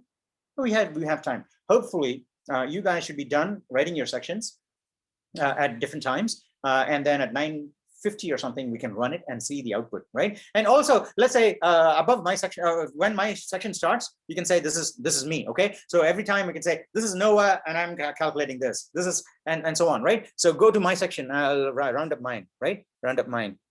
I'm sorry, Noah. I need your time for one more minute, okay? And then I'll give it to you, right? So yeah, on line 22, hit enter.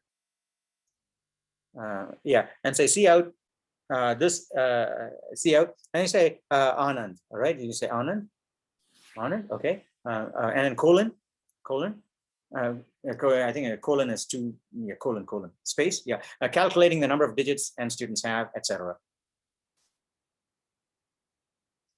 Or examples, whatever you want, right? I just want to say something, but each of you can say something like that, right? So when you run it, you can say, all right, Ali calculating this, and then some printout, okay? And then you have, and so on. Each one will have your name and then what you're doing, right? So you'll have some fun playing with this, yes? It doesn't matter if your expression is incorrect or produces a wrong result, perfectly fine, okay? All it needs to do is compile and run, right? If it produces something wrong, great, okay? Because then you can say, why is it wrong? Okay, because if everything is right, no fun at all, okay? How everything happens right, perfectly correctly, there's no fun, okay? So there should be some mistakes here and there. So you can say, why is that not working? So you can look at it and say, well, I can try and fix it. Yes or no? Right? If it works right the first time, I don't know. It's no fun in it for me. Okay, so I hope very much that it's not going to work the first time for each of you guys. Okay, so Kai, everybody should have a section. It should be, everything should be within the same main. Okay, nothing outside of main. Okay, and the very last statement should be return 0 and closing brace. That's the end of main. And everybody should have a section.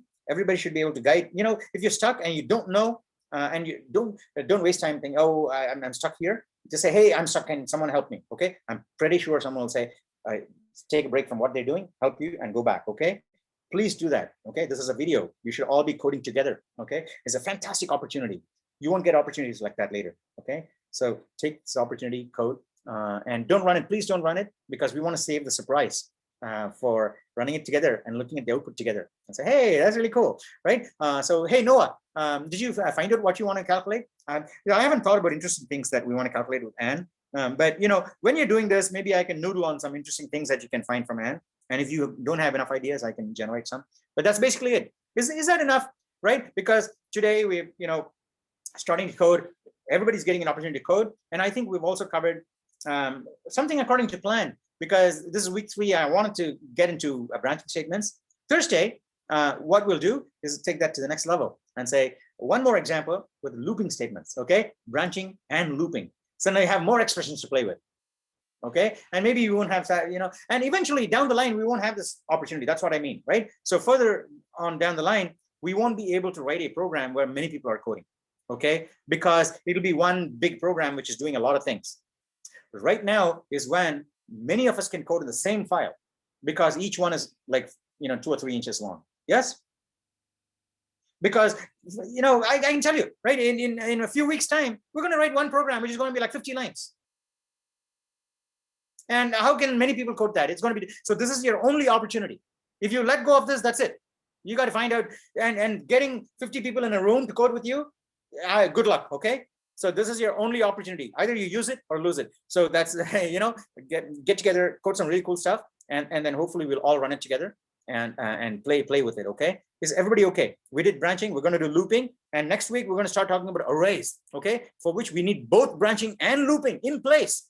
You need to be strong in both of those before we start talking about arrays, because you'll be totally lost in arrays if you don't know about branching and looping. Okay, so spend all your time. Maybe let all your professors know, everybody in your family or your friends, right? Until next week, you're going to get really, really solid with these 2 basic constructs, right? These 2 basic constructs are your basic Lego bricks. If you let go of these, then you can't build anything else. So this, you need to spend a lot of time on nailing it down, right? This is your foundation. So spend a lot of time, lots of examples, right? So that's what I mean. Math, remember math, okay? You can read through a proof and you think you know it, but you don't know it unless you've proved it yourself. So you got to do lots and lots of examples on your own. Don't run it, man. Hey, Kilos, who ran? Oh, playground at CPP. All right, don't run it, okay? Please don't run it. Just play in the code and run it in your head. Okay, this is your practice for your midterm exam also, right? In your midterm, you'll get given code fragments and you got to run the code in your head. You can't, well, trust, okay? You got to run the code in your head, because, out there, people are going to expect you to run code in your head. You can't say, well, if you're in an interview, you can't say, oh, I'm going to try and find out what's going to happen on the computer. No, this is your practice to try and run chunks of code in your head. So please don't run this and run in your head, and other people can help you too, right? Is everybody okay with this? Because I want to feel comfortable in basically turning it away, so that I'm not looking at you guys and you guys need to be as comfortable just coding by yourself without me watching to tell you that this is a misstep, or try this or try that, or giving you direction, which may even be wrong direction, because your best direction, because in your mind, well, right now I need to be focusing more on data types or this thing, and why is Anand talking about that concept, or even some unrelated bullshit, right? So what's best for you. So you got to decide and do these things. Is everybody okay with so far? Was this useful? I have a question. Ashwat, yes. I'm still on read only right now. I'm not able to edit. So could I Hey, get Keenan. edit access, please? Keenan, can you set up Ashwat also? Hey, Ashwat, what's your username? It should be my name. Yeah, it is. Yeah, I see him. I see him there. Keenan, is Keenan here? I don't even see Keenan. Okay, it's working. It's working now. I got it. Okay, got it. All right, cool. Is everybody okay? Was this class useful, by the way, so far? Did you guys get anything useful out of this? Yeah. All right, okay. Only Kylie is nodding her head, but I hope this was useful. I want all of you. Hey, Ali, you're looking kind of stressed. Are you okay? Oh, yeah, I'm just trying to figure out how I would show. I was trying to do what we did in the example, like how to show a number was even. I was trying to do the same thing, like just reverse it, like how to show it was, I don't know. Like, so I tried to do the and the module operator, and then I tried to do 1 because I thought that would get me odd, but obviously I see. that doesn't get me odd. Yeah. What is the remainder after dividing by 1? Is that what? Yeah, obviously it's gonna be 0. Hey, you know what? What do you get? You should get 0, right? Yeah. Modulo 1 should be 0. Yeah, but modulo 0 won't work. Yes. What'd you say? If you do modulo 0. Yeah. So that's the same as divide by 0. No, yeah. No, I know. Modulo 0. That's cool. That's cool. Thank you. Yeah, you should all be trying things like Ali's, right? And thinking about things. And also getting stressed out, saying, hey, that's not working. Okay. Yeah. So feeling stressed out is part of it. Okay. Because what I've found in my life is that the only way to not feel stressed out is to feel stressed out first and go through it to the end and say, well, this is all it is. When I feel stressed out, I always say I get all the way here and I say, I shouldn't feel stressed out. I go back. Okay. So one time I said, okay, I'm getting stressed out. I got to go back. I said, what the hell is going to happen? Right. I'm just going to stick it out. And I said, I'm going to keep getting stressed out and see how much I can take it. Right. And all the way. And then all of a sudden it just started going away. Yeah. And then I said, oh, wow, well, I'm not stressed out anymore. So I'm going to try it again. And I tried it in 3 or 4 different situations and it worked. So maybe there are corner cases where it doesn't work, but 90% of the situations I found that, the best way to not get stressed out is to basically just get stressed out all the way to the end. And you say, it's actually, there's no point in getting stressed out because it was actually a useless piece of thing anyway. You have to condition yourself, basically. It's like you have to shock yourself to not get shocked later. Totally. I think that worked for me anyway. Okay. That totally worked for me. Thank you, Zane. All right. So get stressed out. And it's okay to get stressed out. In fact, if I was going to hire someone and if I look at a student video of them and they're not coding under stress, then I know, right? Now, 15 years ago, that student never felt any stress learning computer science or, doing this, which should have been stressful for the first time. So did they actually pick that up or no? Right? Did they actually understand the real problem with that? Because that real problem is stressful. So those are things that are important, and just be yourself, right? If you're stressed, just shoot, and people will also help you in that way. Professor. Yeah. Do you take cold showers? Yeah, I used to sometimes. Not anymore. But yeah, one time I did that just to see how cold I can get before. Yeah, I mentioned that because you mentioned the whole stressed out thing, and that's a really good way to just early in the morning, when you wake up, just do that. It zaps you awake. Zaps you awake like that. Yeah, and you and just because it's the process of doing something hard like that in the morning when you start your day off like that, it kind of builds momentum for you to continue to do stuff and be productive. Yeah, I think so. I totally agree with that. It gives you, it just punches you into action. Basically. Yeah. It's interesting that you mentioned it. One time I was in New Zealand and there's a city called Rotorua there. There's lots of thermal activity, right? And they have lots and lots of naturally occurring lakes that are like super hot, super duper hot, right? When you stick your toe into them, you'll feel there's no way. It's like Daenerys in the Game of Thrones, right? She gets into a steaming hot tub and nothing happens to her. It's like, these steaming hot lakes, and you say, no way I'm getting in there, and you stick your toe in there, you come out like that. But then they say, no, go in anyway. And it's really hot. You go in there, and after a while, it starts feeling really good. But that's not the thing, right? Right next to it, they have a freezing ice cold pond as well. And the trick is, they say, when you're really, really hot, you got to jump from here to there, and it's like ice cold, right? And you say, there's no way I'm getting you there, and you have to alternate between the two, and it's a really interesting sensation. And eventually, it gets boring, of course, but That sounds fun. it is fun. It is fun the first few times, yeah. Yeah, thank you, Zane. Yeah, we should have these interesting conversations too, right? Shouldn't all be about computer science, right? So cold shower in the morning. It was a fantastic conversation, right? So those kinds of things also should pepper. And it's especially good right now because it actually helps build up your immune system. Is that right? Really I don't know about that, but it certainly does have a refreshing effect. A shockingly refreshing effect. I can vouch for that. Thank you, Zane, for sharing that. Anybody should feel free to talk. Can I feel comfortable with turning the laptop around so I'm not looking at you guys, right? And you guys can just code, and you call me at any time to come and participate in any way, right? Or if you want me to set up a breakout room, I'm happy to do that too. Is that okay? All right, guys. So then in that case, you should just feel free to, I'm going to turn this laptop around. Okay, so just feel free to code, and then when you're ready to run the code, just call me. Okay, so I'd like to see the results, to see some interesting numbers there, and everything should say, right, Ali calculating this, or Zane calculating that, and so on. Okay, and we'll run it together. Please don't run it before, and keep it exciting and suspenseful. No feedback, yes or no?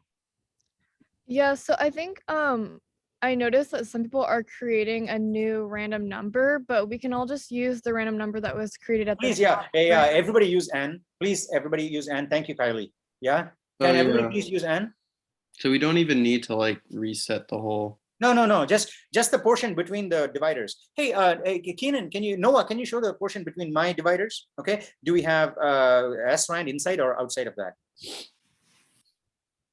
Noah, can you scroll up to my part? All right, further down is where my portion begins. Right, see, between my two dividers, I don't have SRAND. That's the only portion people should copy. Yeah. Thank you, Kylie. Yeah, I think that's it. That's what it is. Any other questions? Anything else that I can help with before I can give it to you guys? No? All okay? Was it a fun class? Was it useful? Yeah. No? Okay. Yep, it was. All right. I want all of you guys to come back on Thursday and also bring more students, okay? Talk to them on Discord and Discord and Slack and all these invisible places. Nobody's getting any credit for any of that. I can tell you right now, okay? If people aren't out here on the Reddit and helping each other, you're making a fool of yourself, having a great time, okay? Have a party on the sub and you'll get points for it. Don't care what other people think. Okay, 5 years from now, nobody's going to look at what you've done as a student. So this is your chance to have fun. Just make a fool of yourself. That's great. Okay, just don't be mean, and everybody will love you. Okay, if you guys are okay with that, I'm gonna just hand it over to you guys. Okay, call me back. Okay, you haven't spoken. You haven't taken the screen. Okay, you got to code and do something now. Yeah, right, Quinn, you too. I can't even hear you. Are you on? Are you online? All right, some guys are taking off, okay? Like some guys are taking off. All of you have got to be present in order to get points, because these things I remember, okay? Not now, maybe. I remember when it comes to assigning points at the end. Okay, these are the things I remember. Hey, some classes these people were missing or didn't contribute, right? So I can't, and this person was always contributing, always, so that becomes my standard and say, okay, that is a 15. And in comparison to that, how many points do other people get? So that's how all instructors will do it eventually. Okay, so just make sure that you're active and contributing and having fun. Okay, and this is a secret from professors. Okay, professors love students who make it fun for all students.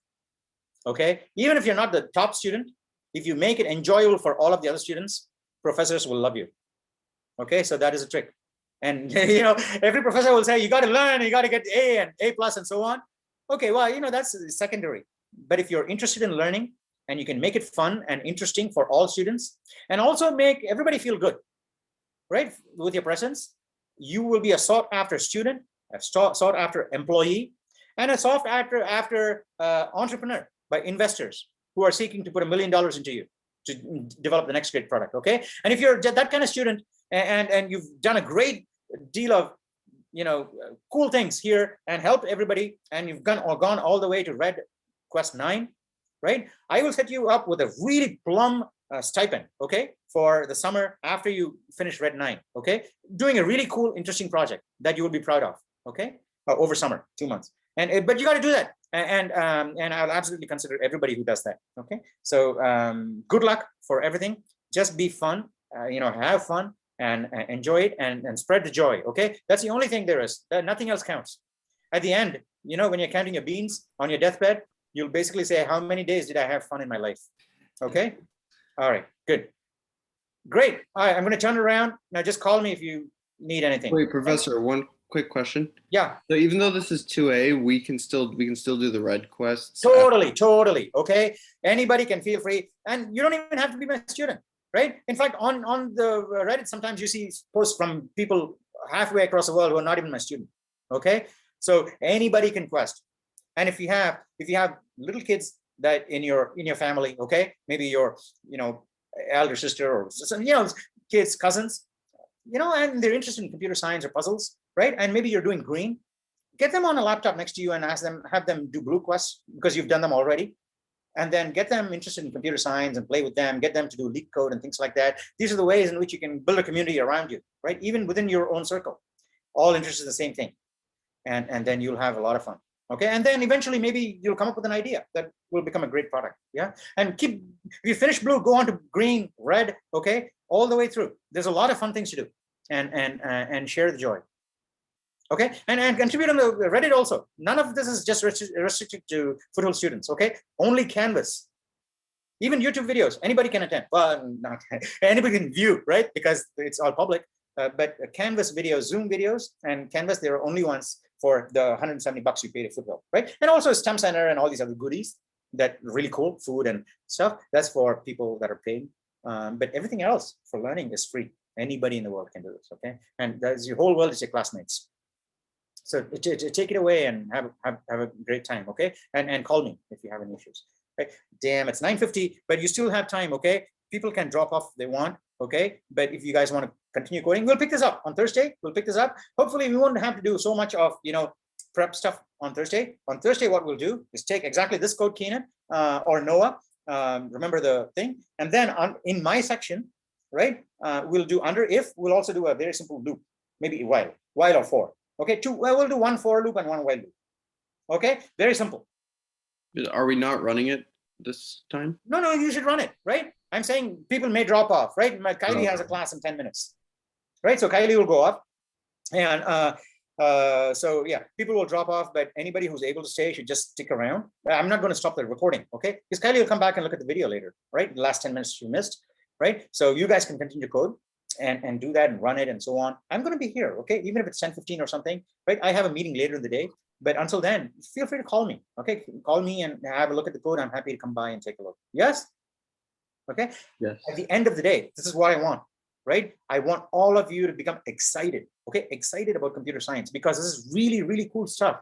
It is not like, stuff that you're going to learn and then become useful 15 years down the line, right? Like history, lots of stuff in history and anthropology, all of these things are useful and interesting, right? But a lot of those things are useful later on in life. I think maybe more useful later. They're useful now too, but more useful for later. But this thing is useful right now, okay? And you can draw a great deal of joy from this, okay? So take it away and have fun and call out to me, all right? I'm just going to be here anytime you want, and just let me know, all right? And I'll see you on Thursday.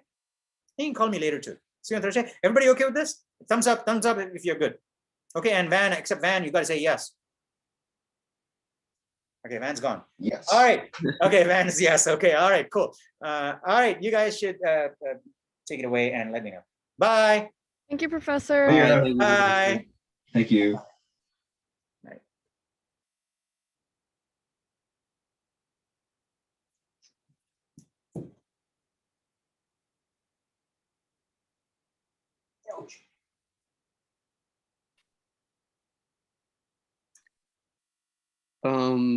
Yo, Keenan, What's up, bro?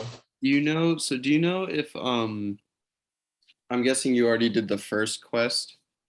Yes, I did finish the first one. So you get the code. So I know how like you get the code to do the next one, but like, do you have to like resubmit every time you want to see the code again, or like, how do you see the code? Like the password to the next quest. Yeah. I'm not asking for it. I'm saying how do you Yeah. how do you I'm see not it? Like, where is sure. it? Because like on the questing website, there's no like. So I There's no, never like- left the Yeah, I was the gonna page. ask him. Well, I guess what you could do is, well, if you just go to the website, you could. Oh, your autofill. Do you use a Google Chrome? Yeah, you're saying like so I can like It see. might autofill actually. Yeah, it does autofill, but like mine got reset. So like I guess I Okay. could just resubmit. Well, if you just resubmit for the first quest, it should tell you. Yeah, because Let me check right now. Let me check. Okay, cool. Yeah, because it's not like a, it's not like a website that has like, I guess what's the word, like a menu or something. You kind of just you have to like hop right into it. So.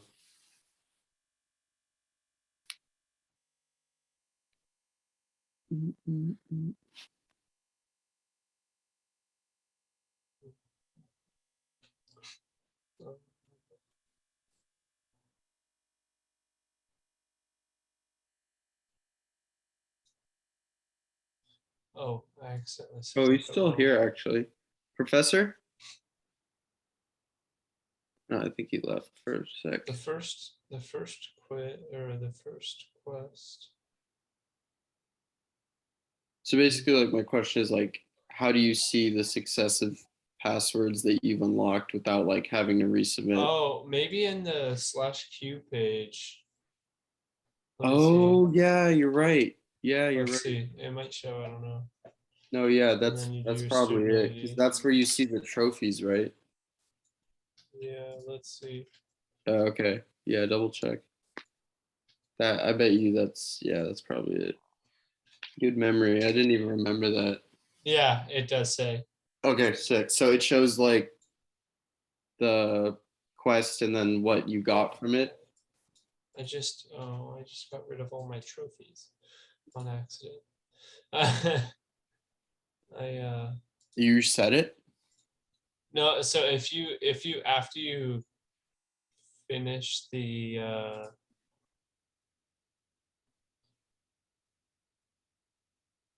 oh, I see what I did. After you finish the whatchamacallit, the quest, if you submit it again using a different like code and it's wrong, it'll just reset your trophies. So like I submit the wrong file, so I just have to find the right file again and resubmit. Oh, I see. But you submitted it the first time and you got the code, right? Yeah, The second one. But does it show like the code for the second quest?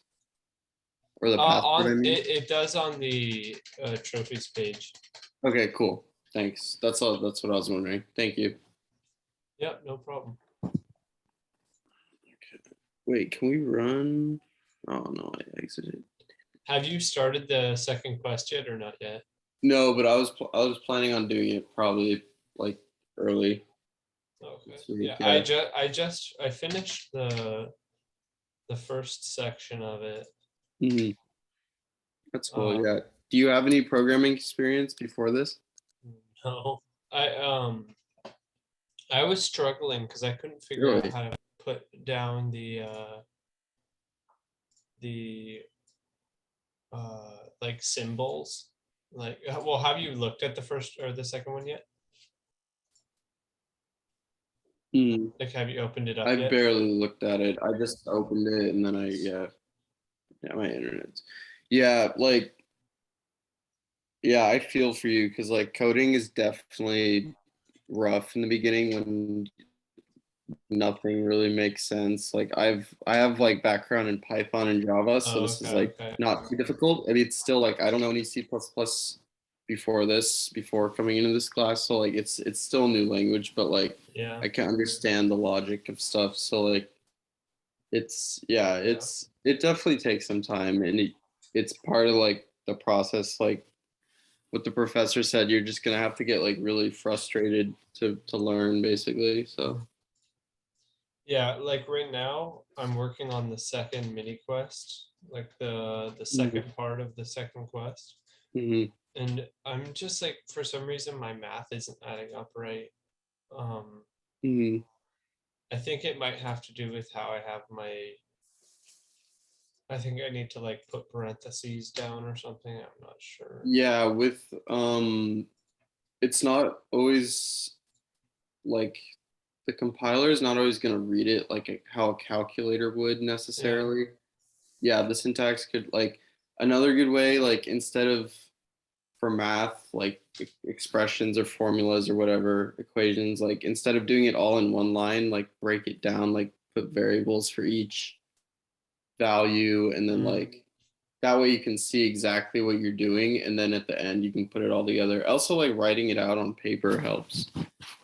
You're gonna have to like you're like especially when stuff gets longer and more complicated, like writing it out on paper is like literally will save your life because you can Okay. actually like because it's like then it's not like in code, it's like actually like it's like physical, it's like you can like Yeah. understand it. So yeah, just always when in doubt, just like write it, just get a piece of paper and just like write it down literally. Okay. Well, that's a good tip. Thank you. Yeah. I have to get going. Yeah, me for too. my I'm about next to leave. class. I was gonna ask the professor, but I guess I can just I think he left. Yeah, but that was good. Oh, are you going on Thursday? Going to class? Yeah. Yeah. Yeah. Yeah. Seems like a lot like Yeah. We're missing like half the class. yeah, like I missed a couple, but I still always try to go at least once a week just because like, I want to like stay caught up and but yeah, Yeah. it's And for crazy. I was expecting to participation. be at least like 20 people this week, but I don't know. It's Yeah. weird. Yeah. Anyways, All right. I'll see you, bro. Yeah, thanks, Peace out. Keenan. All right, see you, man.